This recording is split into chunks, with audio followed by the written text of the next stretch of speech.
aprovecho esta oportunidad para animarles a conocer la colección Recta Ratio, que pretende difundir diversos temas que enriquecen nuestra visión de la realidad, ya sea tanto desde la teología como desde la filosofía.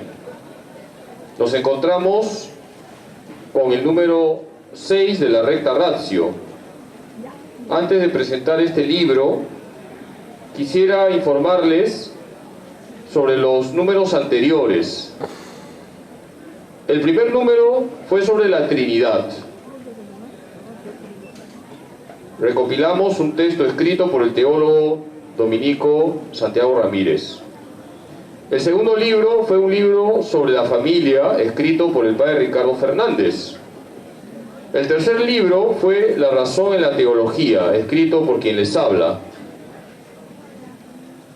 El cuarto y el quinto fueron escritos por el padre Mario Arroyo, sacerdote mexicano y con experiencia en trato con universitarios y jóvenes.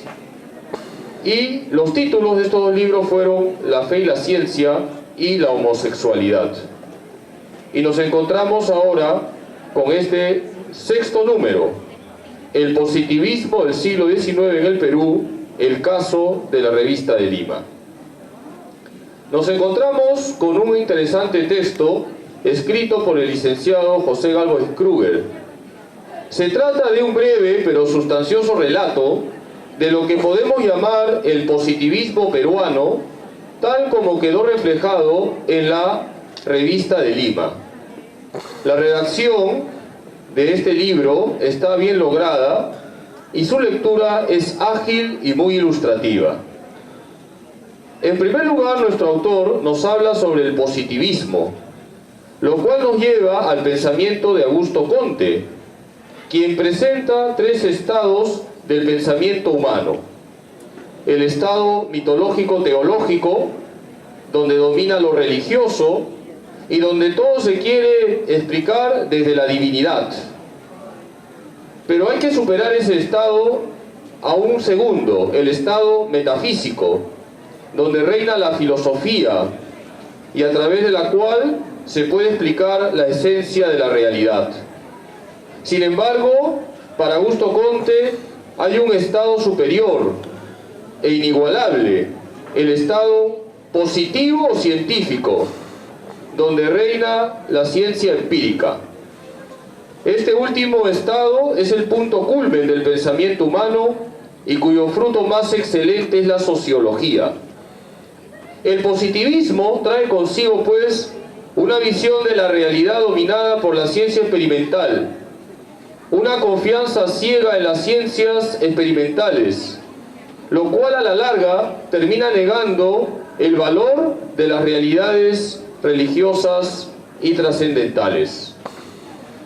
Al respecto, nos dice José Gálvez, Comte postulaba la construcción de una nueva sociedad positiva, que suponía la depuración y unificación del quehacer científico, cuyo eje sería la reflexión sobre sí misma. El positivismo, la nueva ciencia, debía aportar a todas un método, unos objetivos y un sentido. Al llegar a su madurez, la sociología se constituiría en ciencia suprema y estaría a la cabeza de la reforma social.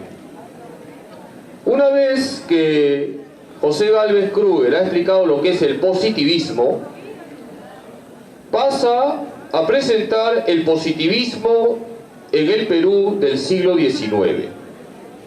Para ello, nos presenta la revista de Lima, que tenía la intención de prolongar el Mercurio peruano. Pero para nuestro autor, la revista de Lima no puede ser considerada de ninguna manera como continuadora de la línea del Mercurio peruano, como se dice siempre. El Mercurio buscaba estudiar el Perú en sus diversos aspectos, hacer conocido el país que se habitaba debido a que los autores extranjeros habían publicado numerosos paralogismos. La revista de Lima más bien se ocupaba del estudio del Perú en forma fragmentaria, privativa e interesada. La revista de Lima, afirma José Gálvez, muestra un conocimiento teórico superficial de la tesis de Augusto Conte. Glosan, pero no aplican en su sentido pristino, primario, pues su interés no es filosófico, ni espiritual, ni antropológico, ni psicológico, ni científico, es crematístico. ¿Qué significa esta palabra, crematístico, relacionado con el dinero? La pregunta es, ¿hay positivismo en la revista de Lima? Dice nuestro autor, sin duda alguna, pero falsificado, donde la ley del progreso cede paso a la ley del embudo, donde la filantropía se reduce a la búsqueda de la felicidad de la sociedad ociosa y frívola, donde la regeneración del cholo, del indio, del negro y del salvaje se limitó a ponerlos presentables para las fotos de exportación y a proclamas líricas de hermandad nacional. Para apoyarse en lo que dice nuestro autor, se nos presenta, por ejemplo, los billetes de entonces, donde siempre sale bien vestido personajes de raza blanca, y en cambio los mestizos y aquellos que son propios de nuestro país siempre figuran con trajes típicos, con lo cual ya se denota claramente una visión clasista del Perú. En síntesis, nos encontramos con un texto que de manera clara nos presenta el positivismo peruano, el del siglo XIX. Un positivismo que yo diría, y si no que me corrija el autor, afrancesado, guachafo y elitista.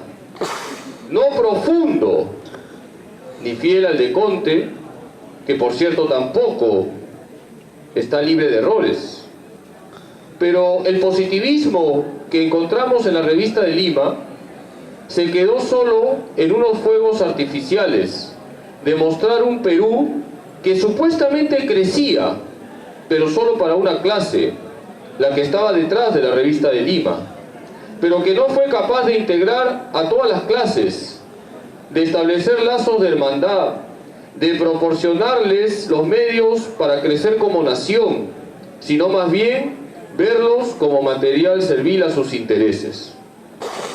Termino esta breve exposición reiterando mis felicitaciones a José Gálvez por su libro y le animo a seguir escribiendo temas que nos ayuden a conocer mejor nuestra historia para no caer en los mismos errores. Muchas gracias.